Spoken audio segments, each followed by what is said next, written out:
Выключите свет там, а?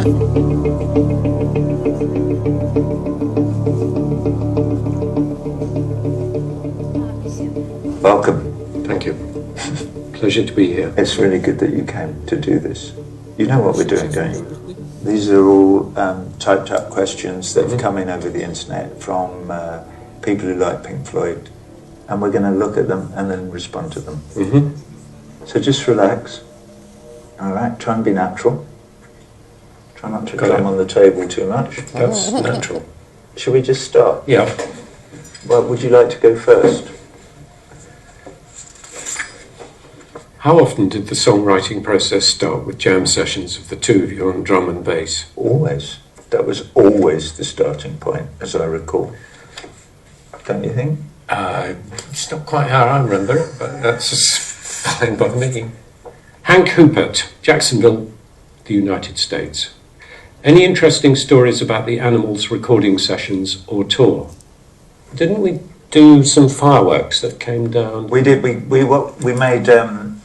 We had mortars, and they were in packs of 9, and they were like Chinese fireworks, and they would fire something that looked like a firework about 1,000 feet into the air.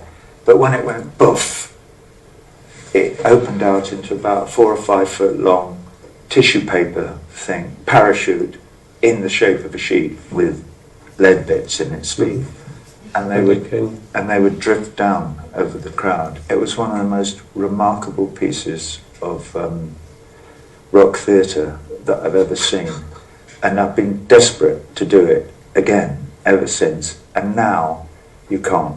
Health and safety. You can't fire anything over the crowd. Was that the first giant pig? We had a giant pig. We used to fill it with propane and set fire to it. I remember. Yes. As a climax. Was it that tour that we had the inflatable pyramid? No. It was the tour, though, where I spat at that bloke in Montreal, which was the start of the war. I think it was a mate of yours, scrabbling up the front, trying to get one of your drumsticks, as I recall. Probably. Yeah. Anyway, you fought him off. Well done. This is fun, isn't it? Yeah.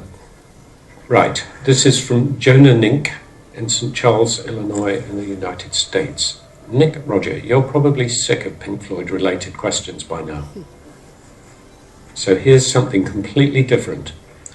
Who would win in a fight? Roger riding a dolphin or Nick in a bear costume?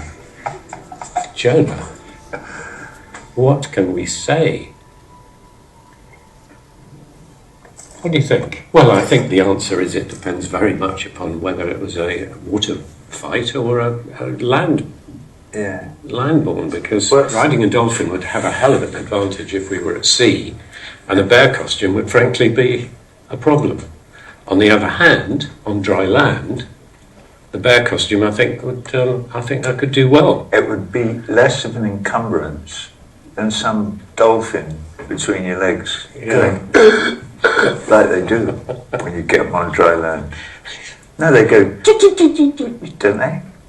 I don't know. There's a note on the back from Jonah's therapist saying, could he come back to the hospital? My turn. Your turn. What did you think of the film, by the way? Which one? Cedric from Costa Rica wants to know what was the inspiration for Comfortably Numb. Wow. Well, we're making The Wall album in conversation, I think, with Bob Ezrin. We all figured out that we needed a song that had the Doctor in it, because we decided that the poor bastard who's the central character had gone a bit doolally and needed drugs. And so we needed a doctor to prescribe the drugs, so I was sent off to a little room. So the inspiration really is the narrative.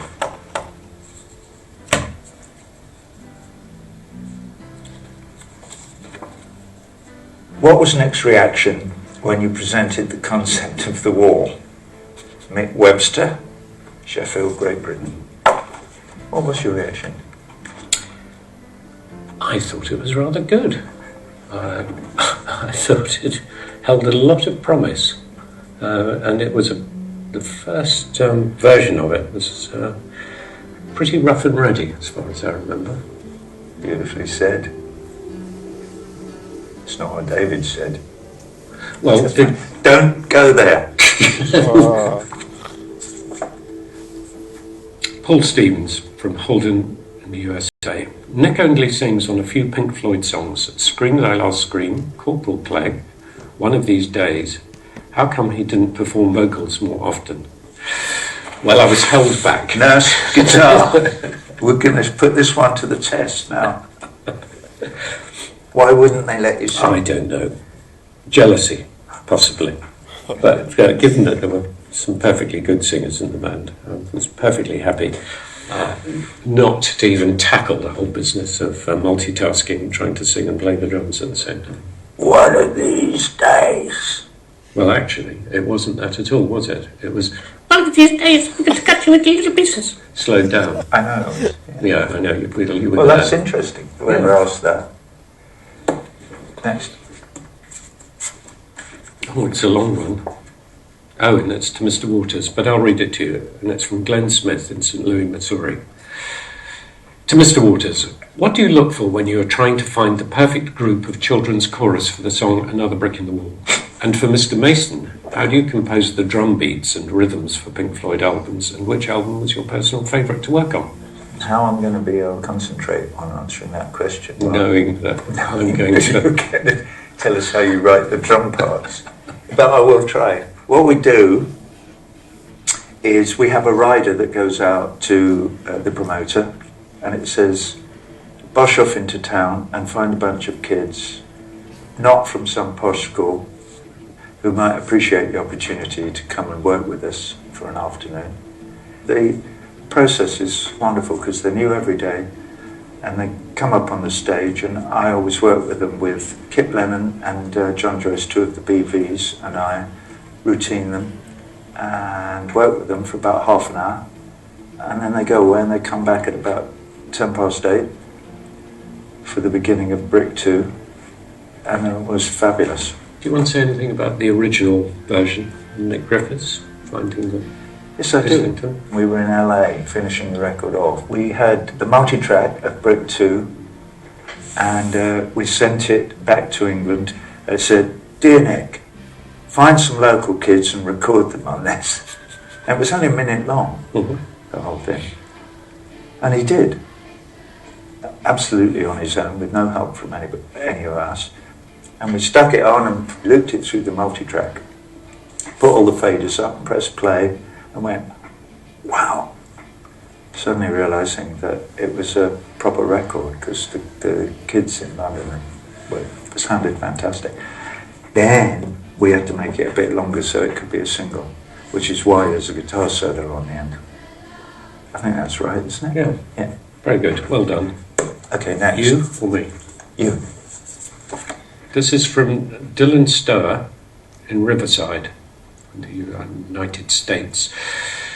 Do you guys ever miss touring the world together? Also, how does it feel knowing that you have made music that changed the world and people's lives, such as mine? Well, obviously not mine, I mean his, if you see what I mean. Because, anyway, I'm only 19 and Pink Floyd has made me the person I am today. Also, how's someone stealing women's underwear? Haha. Thank you for everything, Roger and Nick. Dylan. Okay, let's start at the beginning. Do we miss touring the world together? Yes, a bit. You've been touring the world on your own, and it's been a lonely job. If you're not going to take this seriously, I'm not going to read the questions. I am taking it seriously, and I think you're doing a magnificent job answering it on your own. On You my don't own. need me. As usual. I'll carry this I'll band come on in my when it shoulders. starts talking about politics. Okay, you deal with all that stuff about changing lives. Bloody hell. No, it's all about women's underwear. No, that's the bit about how does it feel knowing that... Had a strange hobby.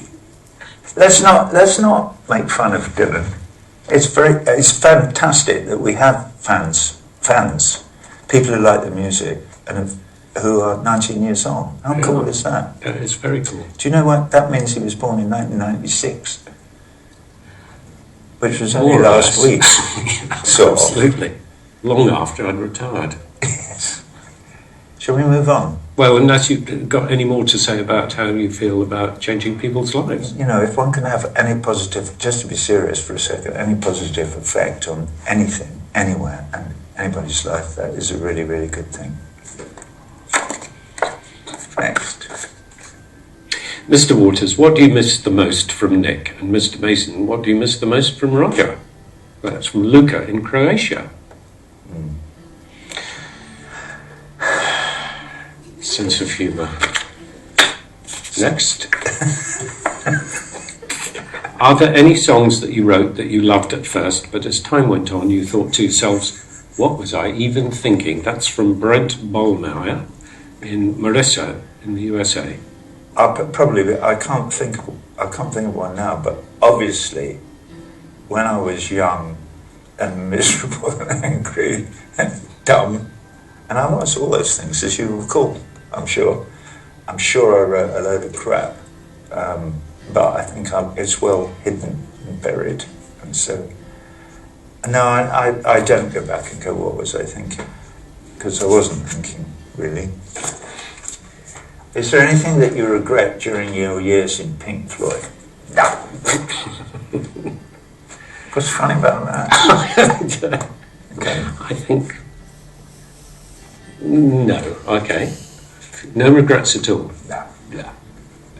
Across the board, everything you did, fine. Yeah. Well, everything I did. Yeah.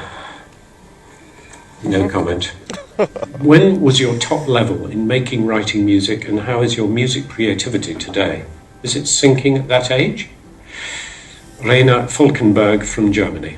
Just slowly drifting towards the peak of my powers.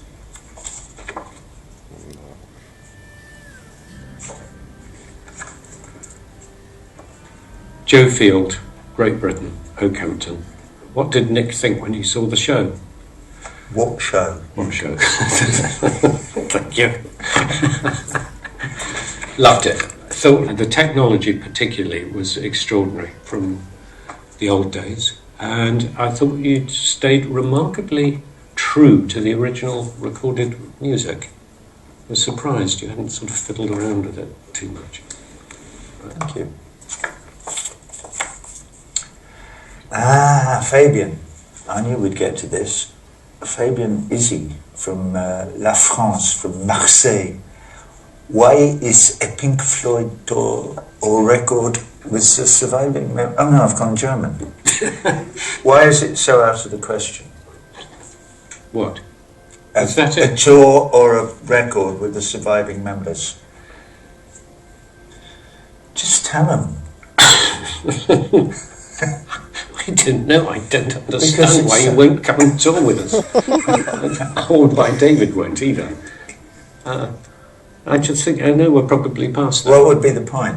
Why would one do that? Oh, getting me out of the house might be good. A good reason for doing it. Yeah, it might. What's your favourite song from The Wall, and why is it your favourite? And that's from John Buss in Sydney, Australia. No, I think comfortably no. Because it's a cooperation, I think that's why I like it so much. I like it too. I think Vera. Hi Roger and Nick. As a touring musician, I'm curious about the ways the four of you bonded in the most successful years of Pink Floyd, from around Medal to The Wall-ish. Did you guys bond mostly as friends, or more over the music, while writing and coming up with ideas as bandmates? We bonded as students, would you say, but prior to the whole musical enterprise. As friends, Nick? Yes, as friends. Right. Yeah. You were a sort of student friend. I had to teach you about friendship, about sharing your toys with other boys. Sadly, a lesson that you don't seem to have learned yourself that way. Anyway. Well, this is one for you. This doesn't apply to me. Well, it does in a way. No. Hang on a minute. Shall I read it? No. I'm just trying to figure it out. Discuss whether it applies to both. Well, I'm going to hand it to you to read, but okay. I've got to say it doesn't. I don't know. It doesn't apply to me. Okay. It does apply to me. What do you think you would be doing if you weren't musicians?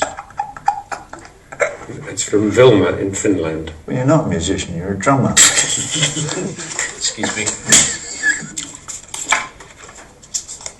What advice can you offer to a fledgling bassist and drummer on how to create a solid working arrangement? Well, I'll read that. Why don't you do this one?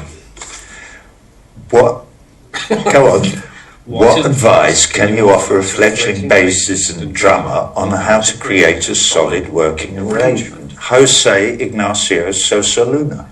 In your careers as musicians, after Mr. Waters leaving Pink Floyd, what did you find was the most difficult obstacle you had to overcome? Well, it was like losing my right arm. Like that, it was. Worse. But we struggled on.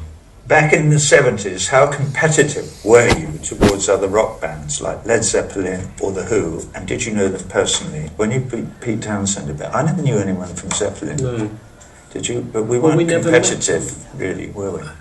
People always built a bit of that into it, with the business of sort of who's selling the most tickets, and it's not really a competitive sport, is it, being in a band? Not when you're as bad as we were. There's no point in trying to compete with people who can play, like the drums and guitars and things. Stuff. Exactly. Yeah. Are you still in close contact with David Gilmour? If so, do you consider yourselves to be his friends, enemies? Well, it's definitely not enemies, but I'm not in close contact with David. I very rarely speak to him or see him. Are you? I haven't seen him for a while, but we obviously saw quite a lot of each other last year, but not this year. And I certainly wouldn't describe myself as his enemy. But he would describe himself as my friend. I mean, he's somebody that I worked with a lot for many, many years, but I've rather lost touch with. Yeah, drifted apart in an amicable way. I've heard rumours that during the Dark Side tours, your faces were hidden so much that you could mingle with the crowd before the show and no one would even know it was you guys. Is there any truth in that? And are there any cool stories around that? When we lost the top of the pyramid at Three River Stadium in Pittsburgh, we did leap off the front of the stage and walk back to the hotel through the crowd. We did. Without anybody recognising you. You or me. Any of us. Any of us. So that's true. Yeah. What are you afraid of? What are you most afraid of? A lack of light. A lack of enlightenment. A lack of understanding. I'm a bit alarmed about death. Did you manage to tear down your personal walls? Some of them. You? Yeah, some of them. Not all. Yeah. This is a good finishing note. Mm-hmm. Do you remember Hans Killer? Hans Keller? Yeah. It's why so loud? Question from Thomas J. Lavery, Manchester, Great Britain. Why does it have to be so terribly loud? So this man obviously remembers Hans Keller as well. Why does it have to be so terribly loud? Because we like it loud. That's what Sid said, didn't he? Excellent question. Good way to finish it. Yeah. Shall we say good night, Gracie? Good night, Gracie. Good night, Gracie.